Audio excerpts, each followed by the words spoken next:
budget, and they went and hired their own forensic psychologist. That's who comes in now. Once they've started to do that a couple years ago, a lot of times these psych reports are coming in, and especially because of the Shiputi case, all these forensic psychologists are on board about lack of insight. And I have clients that have had 10 subsequent hearing, and they've had 8 different psych reports, and they all never discuss insight problem, or they had insight, and now they lost their insight.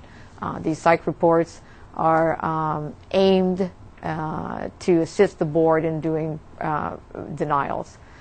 What I tell my client is, if you've had a good psych report in the past and you go to the interview, you can tell the psych that you'd like to record the session.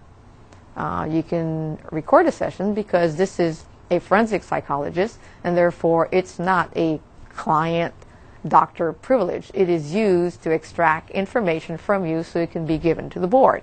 Therefore, there is no reason that it could not be recorded.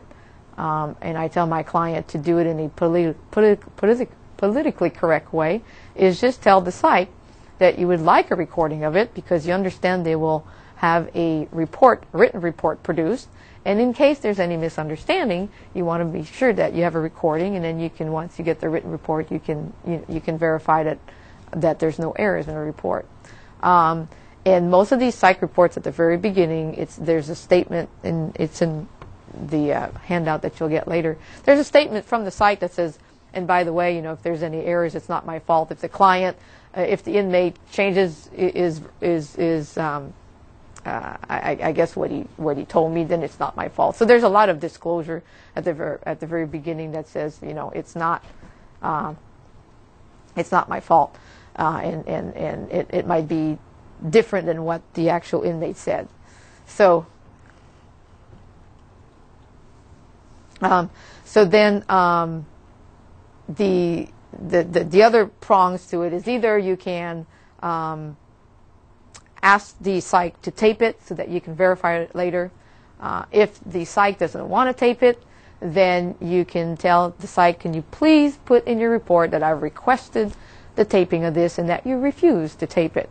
And lastly, if you don't want to do anything, just go ahead and go forward with the psych evaluation.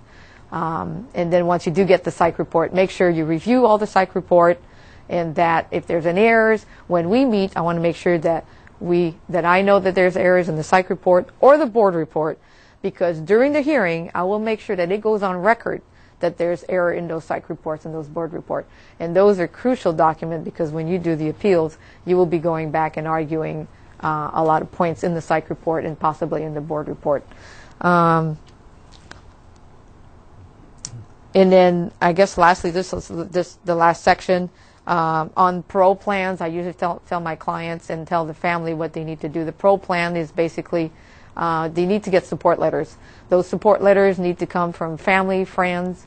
The support letters, as part of the parole plan, is basically a place for them to go live. One of the things that the commissioners are looking for is make sure that when they're released to society, that they have a support system. They have families, or they have a place that they can work. By law, they're not required to have a job offer. I always tell my client, forget the legalese. We're going in, we're going to dot the I's, cross the T's. If they want a job offer and you can get one, get a letter. Let's not argue the law, just get the letter. Like I said, by law, what you need is vocational training and some skills so that when you go back out there, you can work and produce money. But so in the parole plan, I tell them, make sure you get letters that says, from your family, that says, and he can come and live with me. Specifically those words. Make it easy. The other one is a job offer letter. He can come and work here. His job responsibility will be XYZ. He'll work 40 hours and blah, blah, blah. Just make it very specific. Our company's been around for 10 years. We have 15 employees. Just make it realistic. And the last part is relapse plans or relapse program. It's another big buzzword nowadays, that they want to make sure that the inmate, if he goes back out there, and especially if he had a drug problem or something while he did the crime, then for sure you want to have a relapse program or a relapse plan and know what your triggers are. If you go into this situation, if you meet these people, or you have cash in your pocket, whatever triggers that you either don't know, you should know what they are, because your mind will go right into, oh, I have cash, let's do drugs. These are different triggers that they need to know about, they need to articulate during the board. So these relapse program, relapse plan, and identifying triggers that will take them back to that place is something the board is very keen on, and they'd like to see that the inmate is aware of it and that they're taking steps ahead of time so that it doesn't happen when they're out there that they get some trigger and then, you know, back in they go. I think that... I have one question for you, and that is, when you're a board-appointed attorney, how many hours are you allotted to work on a case, and how much do you get paid? Oh, yeah, that was interesting. I was told that I'm not supposed to put more than 7 hours on a case. I was paid $30 an hour. And of those 7 hours, that includes travel time. And most of my clients were at least 250-mile one way out to the prisons that I went to. So I would spend a day traveling back and forth.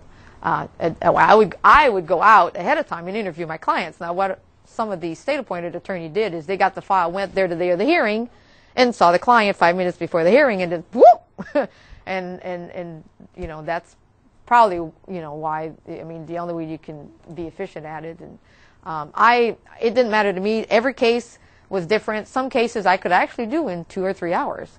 Other cases I put 15, 20 hours in it. It didn't matter. I just submitted all of my, and you have to submit an invoice. I just submitted all my invoice with 7 hours. I figured, you know, some cases needed more time or less time, and that's the way I did it. But it's really a joke what they're paying the attorneys. Now, I just heard that they've actually modified that. Instead of paying the $240 for an inmate, they actually upped it to $400, depending if you go through the hearing or not.